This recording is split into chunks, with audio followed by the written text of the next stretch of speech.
El cloruro de nitrosilo es un gas tóxico usado como oxidante, que se descompone en una reacción endotérmica según el equilibrio.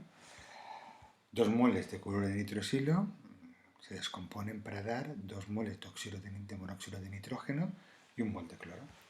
En un reactor de 1,5 litros a 450 grados centígrados se introducen 160 gramos de cloruro de nitrosilo.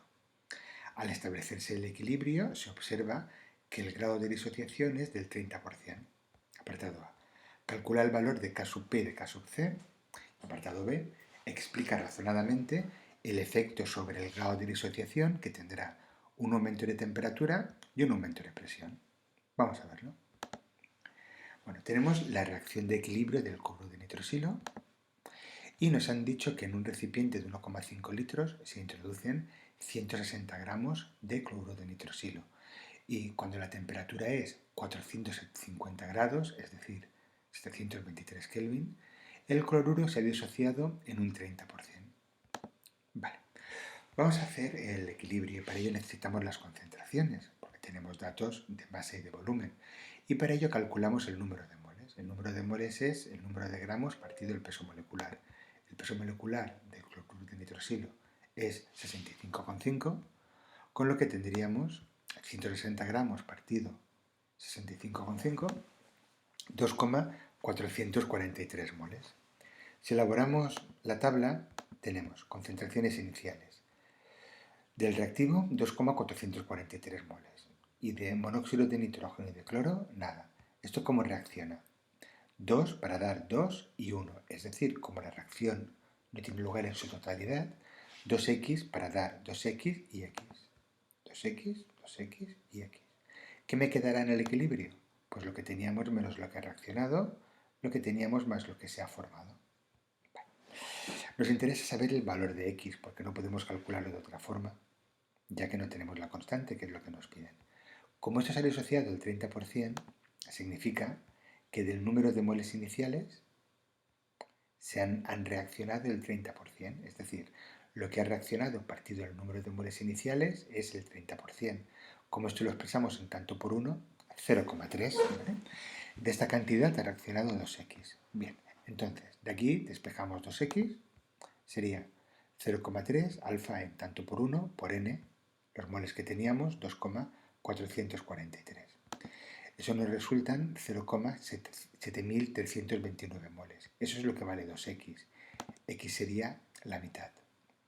Con 2x, calculamos los moles en el equilibrio y con los moles en el equilibrio las concentraciones. ¿Vale? De cloruro de nitrosilo tendríamos estos moles, 2,443 menos 2x partido el volumen. Sustituyendo el valor de 2x por 0,7329 y el volumen por 1,5, nos daría una concentración 1,14 molar. Análogamente procedemos para el monóxido de nitrógeno y para el cloro. 2x los moles partido el volumen, 0,7329 partido 1,5, 0,489 molar. Y para el cloro, en lugar de 2x, pues, tener cuidado, sería x solo, x partido v, x lo hemos calculado antes, el volumen 1,5, nos sale evidentemente la mitad de la molaridad, 0,244 molar. Con esto calcularemos K sub C y con K sub C, K sub P. Vamos a verlo. Tenemos las concentraciones, las que hemos calculado antes. K sub C, concentración de monóxido al cuadrado por concentración de cloro, partido de la concentración del cloruro al cuadrado. Simplemente tenemos que sustituir al cuadrado, 0,244, 1,14 al cuadrado, y nos sale un K sub C de 0,0449. Para K sub P utilizamos la fórmula conocida, K sub P es igual a K sub C por RT elevado a incremento de N, donde incremento de N es la variación del número de moles de sustancias gaseosas. En nuestro caso, tendríamos como productos 3, como reactivos 2, 3 menos 2, 1.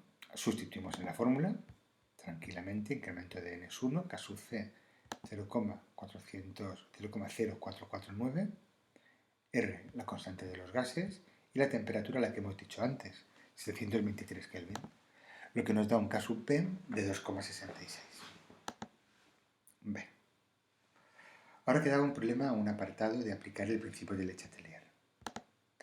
Si tenemos esta reacción, que recordad es endotérmica, incremento de H mayor que 0, necesita calor para producirse. Nos preguntan cómo varía el equilibrio, hacia dónde se desplaza, si aumentamos la temperatura y, en otro apartado, si aumentamos la presión. Recordad, aplicamos el principio de Le Chatelier, que dice que el equilibrio se desplaza oponiéndose a la causa que lo modifica. Vamos a empezar. Aumentamos la temperatura. Recordad que esto es una reacción endotérmica. ¿Eso qué significa? Que necesita calor para producirse. Entonces, si yo aumento la temperatura, doy más calor. El equilibrio se desplaza gastando ese calor, ¿vale? Es decir, yéndose hacia la derecha, ¿vale? Además, recordad que al cambiar la temperatura cambia el valor de la constante. Bueno, entonces, en definitiva, si la temperatura aumenta, como la reacción es endotérmica, el equilibrio se desplaza hacia la derecha. Bien. ¿Y si la presión aumenta? Si la presión aumenta, el equilibrio se desplaza para que no se oponiéndose a ese aumento, es decir, se va hacia donde la presión es menor. Como tenemos sustancias gaseosas, se va hacia donde el número de moles es menor. Es decir, el equilibrio se desplazaría hacia la izquierda, en este caso. ¿Vale? Daos cuenta, 2 y 1, 3 moles, 2 moles, aquí la presión es menor. Aumenta la presión, el equilibrio va hacia allá. Pues ya está.